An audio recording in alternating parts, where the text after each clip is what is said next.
Pemirsa, momentum perayaan Hari Raya Idul Fitri seringkali identik dengan lonjakan pengeluaran seperti mudik, belanja, berbagi dengan keluarga hingga belanja oleh-oleh. Hal ini seringkali membuat pengeluaran membengkak lebih dari yang sudah dianggarkan. Lantas langkah apa yang perlu dilakukan agar kondisi finansial tetap sehat usai Lebaran? Kita akan membahasnya bersama pakar perencana keuangan Bapak Safir Senduk. Selamat sore Pak Safir Senduk. Minal aidin wal faizin, Halo, mohon maaf lahir batin, Pak. selamat sore Mina Aidin wal Faizin. Mohon maaf lahir batin. Iya, Pak, untuk pertama kita pengen tahu dulu, kira-kira Hmm. data terkait dengan pengeluaran ataupun pola konsumsi masyarakat selama Lebaran tuh bisa naik berapa kali lipat sih, Pak? Wah, saya selalu bilang ini pertanyaan yang sangat menarik ya. Jadi kalau misalnya dalam sebulan itu pengeluaran seseorang katakan 5 juta rupiah ya, Hmm, maka biasanya pada saat bulan Ramadan sampai Lebaran, pengeluaran satu keluarga itu bisa 2,5 kali dari pengeluaran biasanya. Jadi kalau dalam hmm, sebulan pengeluaran dia katakan 5 juta, maka khusus bulan Ramadan dan Lebaran itu, nah, terutama belanja terbesarnya banyak di libur Lebaran kali ini, hmm, total dia bisa ya 2,5 kali, yaitu mungkin hmm, 12,5 jutaan hanya hmm, di Ramadan dan Lebaran ini. Ini luar biasa, Jessica. hmm. Oke, 2,5 kali. Tapi kan kita melihat ini ada dukungan dari THR begitu, Pak. Iya. Tapi selama ini seberapa sering Anda melihat masyarakat ini melakukan kesalahan ataupun mengeluarkan lebih dari budget saat Lebaran? Jadi ini menarik juga kenapa? Karena biasanya yang namanya Ramadan ya, Ramadan apalagi makin menjelang Lebaran, Hmm, biasanya suasana, situasi, kemudian mindset orang itu diarahkan kepada berbelanja ya, diarahkan kepada berbelanja. Apalagi ketika minggu dia terima THR. Jadi ini biasanya di hmm, bulan Ramadan kemarin banyak orang sudah terima THR di minggu kedua Ramadan kalau nggak salah ya. hmm, Nah, sebelum-sebelumnya itu bahkan di minggu ketiga Ramadan dan ketika terima THR mulailah muncul mindset seperti misalnya, oh barang ini rusak loh, seperti ini betulin betulin. Oh barang itu sudah nggak bener loh, beli baru beli baru dan sebagainya. Jadi yang bikin itu penyebabnya adalah karena memang mindsetnya bahwa di bulan Ramadan menjelang Lebaran kita harus berbelanja ya, itu pertama.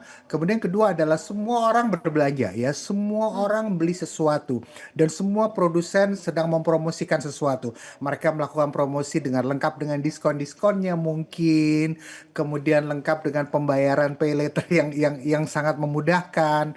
Ini yang juga salah satu yang bikin orang berbelanja lebih banyak ketika Ramadan. hmm. Pak, tapi kalau kita melihat secara kelas, sebetulnya yang paling banyak melakukan konsumsi, tadi sampai 2,5 kali lipat, itu ada nggak sih gendernya kah? Atau dari sisi generasi tertentu? Atau mungkin dari sisi keluarga dengan tanggungan yang besar ataupun generasi muda secara spesifik ada Pak? Lucunya adalah yang terjadi adalah bahwa seringkali perasaan atau mindset seperti ini muncul pada orang dengan penghasilan besar. Jadi Oh, makin besar penghasilan seseorang, maka biasanya bawah sadarnya itu menuntut dia untuk berbelanja lebih banyak ya. baik. Apalagi ketika dia sudah dapat THR misalnya ya. Hmm, Nah, ketika ini terjadi pada orang dengan penghasilan lebih kecil atau terbatas, maka biasanya mereka tidak seemosional itu. Jadi sekali lagi, gendernya tidak dilihat dari apakah dia laki-laki atau apakah hmm, dia perempuan, tidak, tapi lebih sering terjadi pada orang dengan penghasilan besar. Makin besar penghasilan dia, semakin emosional dia dalam berbelanja. hmm. Itu lucu sih sebetulnya. Nah, Hmm. Pak, ini selanjutnya Lebaran sudah lewat, tapi kan masih dalam masa liburan. Tentunya setelah ini kita harus mengulang ataupun mengatur ulang terkait dengan cash flow kita ke depan. Sebetulnya Hmm. langkah-langkah yang paling mudah bisa kita lakukan tuh apa saja sih, Pak?